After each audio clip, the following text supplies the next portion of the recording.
Hello বন্ধুরা, আজকে বকুল অমাবস্যা মানে ডিসেম্বর মাসে বছরের শেষ অমাবস্যা। আমার দিদা আজকে আমাদের বাড়িতে বেড়াতে এসছে। শুক্রবার নিরামিষ রান্নাবান্না করব, খাওয়া দাওয়া করব।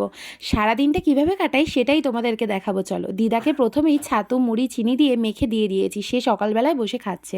দেন কিছুক্ষণ পরে দেখি বুনু এসছে হাতে স্বপ্নদীপ স্কুলের রেজাল্ট নিয়ে দেখানোর জন্য। এত ভালো রেজাল্ট করেছে, তো ওরা সবাই খুব খুশি। হাতে আবার বড় মিষ্টির প্যাকেট নিয়ে এসছে, একদম নয়লেন গুড়ের লট চমচম। সবাই মিলে জমিয়ে খাবো। যাই হোক, আগে টক দইটা হাতে নিয়ে খেতে খেতে রান্না করতে চলে গেছে। আজকে দুপুরে রান্নার মেনু খুবই সামান্য ছিল, তার মধ্যে আবার নিরামিষ। তো এদিকে দেখি মা তুলসীতলা লেপছে, যেহেতু পুজো করবে সন্ধ্যাবেলায়, তাই জন্য দুপুরে মা পুজো দিতে বসে পড়েছে।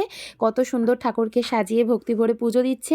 অমাবস্যা পূর্ণিমা তিথিতে প্রত্যেকটা বাঙালি ঘরেই ভালো করে পুজো হয়, এটা সবাই জানে। এদিকে তো আমার রান্না চলছে, এটা লাউ শাক বড়ি দিয়ে বানাচ্ছি, সবাই মিলে খাবো। তো রান্না কমপ্লিট, এবার দিদার সাথে আমি মা বাবা সবাই খেতে বসে পড়েছি।